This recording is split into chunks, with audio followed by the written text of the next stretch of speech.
예레미야가 죄를 지은 유다 백성들을 향해 심판을 경고합니다. 그리고 오늘 26장부터는 예레미야 자신이 하나님의 말씀을 선포하면서 체험했던 여러 가지 사건들과 유다 백성들을 향한 하나님의 예언을 자서전 형식으로 기록하고 있습니다. 우리는 앞으로 예레미야의 이 기록을 통해 예레미야가 어떻게 죽음을 무릅쓰고 예언자의 직무를 수행하고 있는지, 그리고 하나님의 말씀을 듣고도 돌이키지 않고 오히려 예레미야를 죽이려고 한 유다 말기의 사회가 얼마나 패역하고 하나님을 떠나 있었는지를 보게 될 것입니다. 오늘 말씀은 예레미야가 성전에서 설교하는 내용입니다. 요시야의 아들 여호야김이 왕이 되었습니다. 오늘 말씀은 그 초기에 예레미야가 성전에서 유다 백성들에게 죄에서 돌이킬 것을 촉구하고 있는 내용입니다. 오늘 말씀을 묵상하면서 두 가지를 붙잡고 함께 기도하고 싶습니다.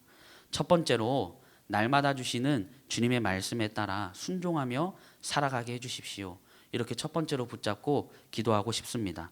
오늘 말씀 4절과 6절을 보면 너는 나 주가 한 말을 그들에게 이렇게 일러주어라. 내가 너희에게 준 법에 따라서 순종하여 살지 않으면 내가 이 성전을 실로처럼 만들어버리고 이 도성을 세상 만민의 저주거리가 되게 하겠다. 오늘 말씀은 주님께서 예레미야를 통해 성전에서 유다 백성들에게 경고하는 말씀입니다. 유다 백성들이 주님께서 주신 법에 따라 순종하지 않으면 성전을 실로처럼 만들어버리고 예루살렘 성을 세상의 저주거리로 만든다고 경고하십니다. 오늘 말씀에 주님께서 유다 백성들에게 주신 법은 모세를 통해 내려주신 십계명을 중심으로 한 율법을 말하고 있습니다. 오늘 말씀에 내가 너희에게 준 법, 이 부분을 개역개정으로 보면 내가 너희 앞에 둔 내 율법이라고 말하고 있습니다. 율법을 유다 백성들 앞에 두셨다는 것은 유다 백성들이 그 율법의 내용을 늘 가까이 하고 배우고 깨닫고 실천하도록 하셨다는 것을 나타내고 있습니다. 이것을 신명기 10장 13절에 보면 당신들이 행복하게 살도록 내가 오늘 당신들에게 명하는 주 당신들의 하나님의 명령과 규례를 지키는 일이 아니겠습니까? 주님께서 주신 이 율법은 하나님의 백성들이 행복하게 살도록 하나님께서 베푸신 하나님의 축복의 방편이었습니다. 그런데 유다 백성들은 이것을 짐으로 여기고 실천하기를 원하지 않았습니다. 왜곡하고 부담으로 여겼습니다. 오늘을 살고 있는 우리는 주님의 말씀을 어디서나 들을 수 있고 언제든지 볼 수 있는 시대에 살고 있습니다. 주님은 유다 백성들 앞에 주님의 말씀을 두셨지만 오늘을 살고 있는 우리들에게는 우리 손에 직접 쥐어주셨습니다. 우리 눈 바로 앞에 볼 수 있게 해주셨습니다. 우리 귀 바로 옆에 들을 수 있도록 주셨습니다. 오늘 주님의 경고의 말씀 앞에 우리는 주님의 말씀에 순종하고 있는지, 날마다 주시는 주님의 말씀을 실천하며 살아가고 있는지 점검하기 원합니다. 날마다 주시는 주님의 말씀에 따라 순종하며 살아가게 해주십시오. 이렇게 붙잡고 기도하고 싶습니다. 외국의 한 며느리가 친정 때문에 고민이 많이 있었답니다. 며느리 자신이 보기에는 친정 가족들이 신앙생활도 더 열심히 하고 부지런해 보이는데 이상하게도 시댁이 더 잘 되더라는 겁니다. 시댁은 다른 종교를 믿다가 예수님을 만났고 이 며느리가 보기에는 신앙생활도 그렇게 열심히 하는 것 같지도 않은데 오히려 시댁은 하나님께 더 축복을 받는 것 같다면서 어찌된 영문인지 몰라서 유명한 목사님을 찾아가 상담을 받게 되었답니다.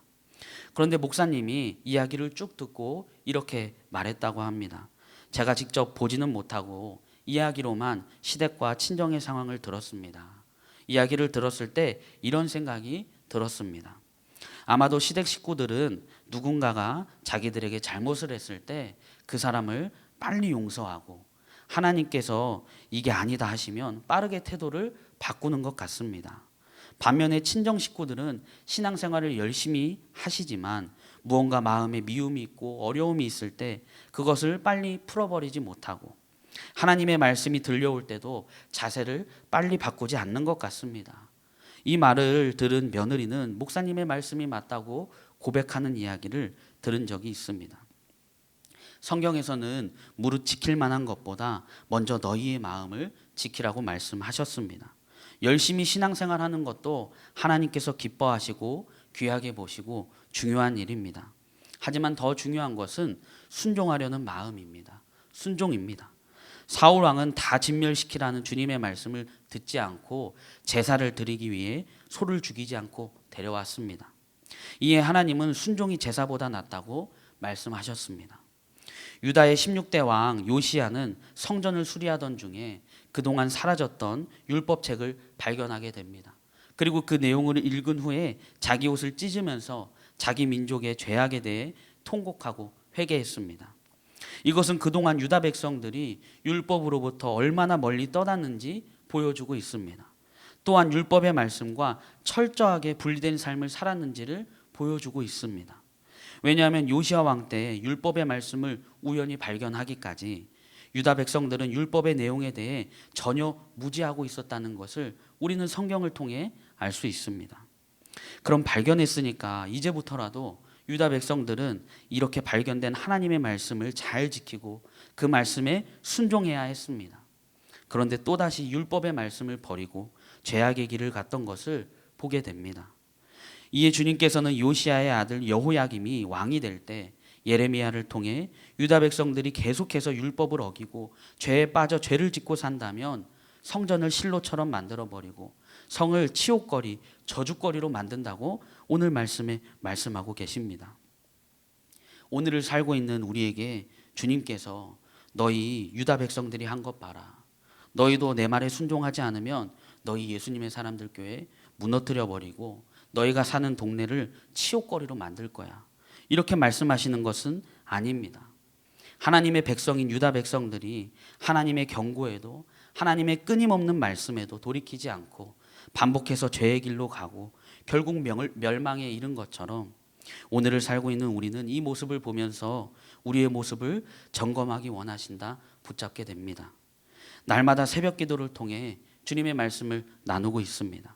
수요 예배, 수요 중보 기도회, 금요 성령 집회, 주일 예배, 여러 예배와 기도회를 통해 주님의 말씀을 나누고 있습니다. 집에서도 차에서도 어디서든지 주님의 말씀을 들을 수도 있고 볼 수도 있습니다. 주님께서 날마다 우리 안에 주님의 말씀을 부어주십니다. 그 말씀에 순종하며 살아가고 있는지 우리의 삶을 돌아보기 원합니다. 호주의 인구는 2천만 명 정도 된다고 합니다. 양은 1억 5천 마리 정도 된다고 합니다. 목장에는 길들여진 개들이 참 많이 있다고 합니다. 개 한 마리가 보통 3천 마리의 양을 돌본다고 합니다. 제가 유튜브로 길들여진 개가 양을 어떻게 모는지 본 적이 있습니다. 개는 양을 주인이 있는 곳으로 인도하기 전에 가장 먼저 주인의 손 움직임을 봅니다. 그리고 거리가 멀어지면 휘파람 소리를 들은 후에 양을 몰기 시작합니다. 주인 앞에서는 항상 겸손히 엎드립니다. 주인이 손가락의 움직임에 따라 때로는 빨리 뛰고 때로는 느리게 걷습니다. 좌우 방향도 정할 수 있습니다. 호주에서는 1년에 한 번씩 어떤 개가 양을 모는 일에 잘 길들여졌는지 시험해 보기 위해 양몰이 대회가 열린다고 합니다. 주님의 말씀에 순종하고 계십니까? 주님의 음성과 주님의 손짓에 반응하며 살아가고 계십니까? 돌아보기 원합니다. 주님께서 우리에게 주님의 말씀을 주셨습니다. 유다 백성들에게는 앞에 두셨지만 우리에게는 더 가깝게 주셨습니다.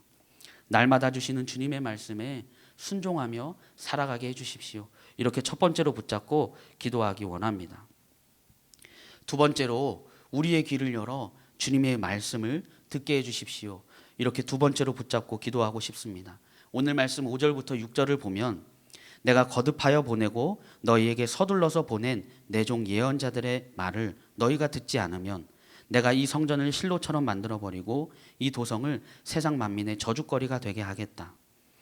오늘 말씀의 주님은 유다 백성들이 주님께서 거듭하여 보내고 서둘러서 보낸 예언자들의 말을 듣지 않으면 성전을 실로처럼 만들어버리고 예루살렘 성을 세상의 저주거리로 만든다고 경고하십니다. 주님께서는 선지자들을 보내 말씀을 전하게 하셨습니다. 그 이유는 주님께서 직접 말씀하실 경우에 이스라엘 백성들이 그것을 감당하지 못할 것이기 때문입니다. 출애굽기 20장 19절을 보면 그들은 모세에게 말하였다. 어른께서 우리에게 말씀하십시오. 우리가 듣겠습니다. 하나님이 직접 우리에게 말씀하시면 우리는 죽습니다.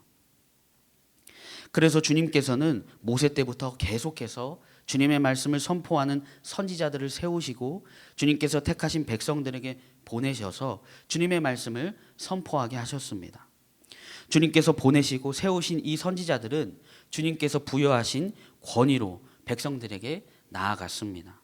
그래서 백성들이 선지자들의 말을 듣지 않는 것은 곧 주님의 말씀을 거부하는 것과 똑같은 죄로 여기셨습니다.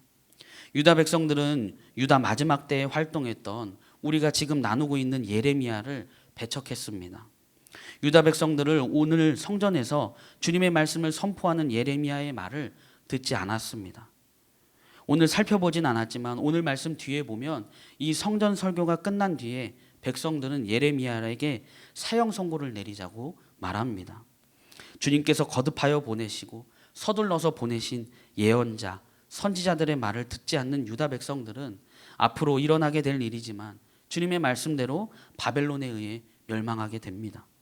주님의 말씀을 앞에 두어도 순종하지 않고 주님의 말씀을 전하는 예레미야의 말도 듣지 않는 유다 백성들을 보게 됩니다.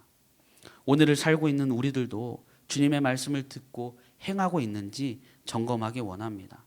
오늘을 살고 있는 우리에게 주님께서는 상황과 환경을 통해 말씀하시기도 하십니다. 때로는 사람을 통해 말씀하시기도 하십니다. 때로는 찬양과 기도 중에 말씀하시기도 하십니다. 우리의 귀를 열어 주님의 말씀을 듣게 해주십시오. 이렇게 두 번째로 붙잡고 기도하고 싶습니다. 한 어머니가 아이와 함께 이름이 있는 선생님에게 찾아가 말했습니다. 우리 아이는 워낙 총명해서 하나를 가르치면 열을 아는 아이입니다. 가르침을 부탁드립니다 하고 돌아갔습니다. 얼마 후에 그 어머니가 다시 찾아왔습니다. 어떻습니까? 정말 똑똑하죠?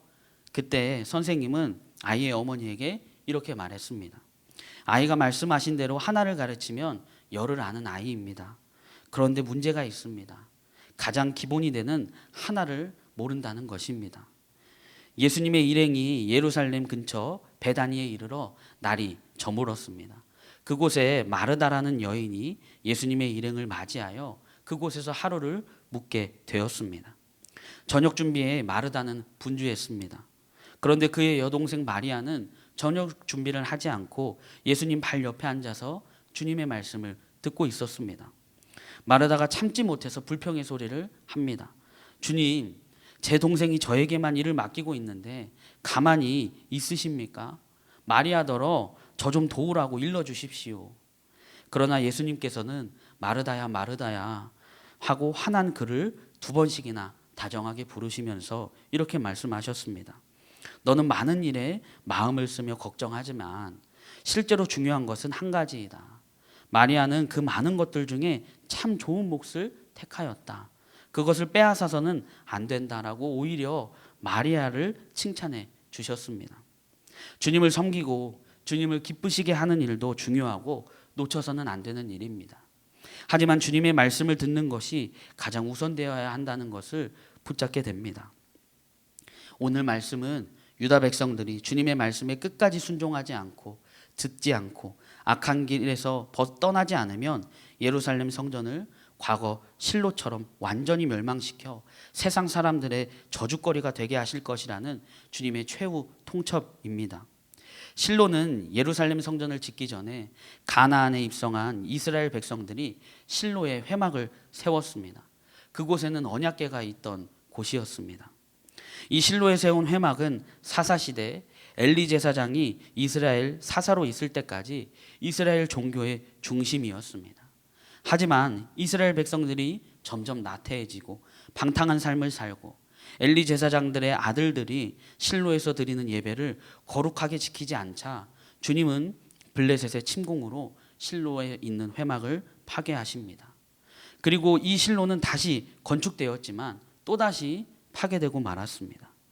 예루살렘 성을 세상 만민의 저주거리가 되게 하신다는 이유는 주님께서 택한 백성으로서 거룩하게 구별된 삶을 살지 못했기 때문입니다. 오히려 주변 이방 나라로부터 우상을 가져와 섬기고 주변 민족들에게 주님의 백성으로서 선택받은 주님의 자녀로서 거룩한 정체성을 나타내 보이지 않았기 때문입니다. 그래서 오늘 말씀에 내가 너희에게 준 법에 따라 순종하여 살지 않으면, 내가 거듭하여 보내고 너희에게 서둘러서 보낸 내 종 예언자들의 말을 너희가 듣지 않으면 실로처럼 너희의 성전이 파괴될 것이고 예루살렘 성을 세상 만민의 조롱과 저주거리가 되게 할 거라고 주님께서 말씀하고 계십니다. 저는 오늘 이 경고의 말씀을 묵상하면 묵상할수록 이렇게 제 안에 들렸습니다. 내 말에 순종해. 내가 보낸 사람들의 말 좀 들어. 그렇지 않으면 또다시 성전이 무너지고 성은 저주거리로 변할 거야. 내 말을 듣고 내 말에 순종해. 이렇게 말씀하시는 주님의 진심으로 듣게 되었습니다. 그리고 오늘을 살아가는 우리에게도 이렇게 말씀하신다 붙잡게 됩니다. 내 말에 귀를 기울여. 내 말을 듣고 내 말에 순종해. 그렇지 않으면 또다시 너희의 마음은 무너지게 되고 너희는 원수들의 조롱거리가 될 거야. 이렇게 주님께서 말씀하시는 주님의 음성으로 붙잡게 됩니다. 영국 청교도의 존 버니언 목사는 국왕의 명을 어긴 죄로 감옥에 갇혔던 일이 있었습니다. 어느 날 옥사장이 몰래 버니언 목사를 찾아와서 윗사람 모르게 옥문을 열어주면서 집에 가서 사모님과 식구들을 잠깐 만나고 오라고 배려를 해주었습니다. 하지만 버니언 목사는 얼마 가지 못해서 다시 돌아오게 됩니다. 옥사장이 그에게 이유를 묻자 버니언 목사는 이렇게 말했습니다. 당신의 배려는 정말 고맙습니다. 그런데 성령님이 인도하시는 길이 아닌 것 같아서 돌아오게 되었습니다. 그로부터 1시간 후에 국왕이 직접 감옥을 시찰하면서 이 버니언 목사가 잘 있는지 확인하고 돌아갔습니다. 이때 옥사장은 이렇게 말했습니다. 목사님이 성령님의 인도하심에 따라 행동하셨기 때문에 목사님도 살고 나도 살았습니다. 이제 제가 목사님께 가라 오라 하지 않을 테니 목사님의 마음에 비춰오는 성령님의 주님의 말씀에 인도하심에 따라 가고 싶을 때 가셨다가 오고 싶을 때 오시기 바랍니다. 우리가 살아갈 때 수많은 선택의 기로에 설 때가 있습니다. 그때 어느 길이 안전한 길인지, 어느 길로 가야지 좋은 결과를 낳게 될지 고민하는 것이 아니라 주님의 음성에 귀를 기울이고 주님의 음성에 순종하며 나아가야 한다는 것을 붙잡게 됩니다.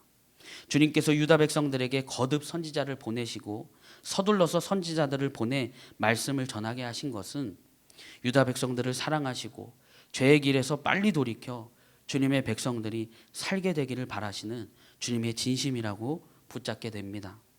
주님께서 오늘을 살아가는 우리들에게도 상황과 환경을 통해 말씀하시고 찬양과 기도하던 중에 말씀하십니다. 사람을 통해 자연을 통해 말씀하시기도 하십니다. 우리는 주님의 음성을 귀담아 듣고 주님의 말씀에 순종하며 살아가길 소망합니다. 우리의 귀를 열어 주님의 음성을 듣게 해주십시오. 이렇게 두 번째로 붙잡고 함께 기도하고 싶습니다. 오늘 두 가지를 나누었습니다. 유다 백성들에게 주님은 예레미야를 통해 경고의 말씀을 전하십니다. 주님의 말씀에 순종해라. 주님이 보낸 선지자들의 말을 들어라. 그렇지 않으면 성전은 실로처럼 되고 성은 만민의 저주거리가 된다고 말씀하십니다. 오늘 우리에게도 말씀하십니다. 나의 말에 순종해라. 나의 음성에 귀를 기울여라. 그렇지 않으면 우리는 죄 가운데 계속해서 빠져 있고 우리의 마음은 무너지고 우리는 원수의 조롱거리가 될 것입니다.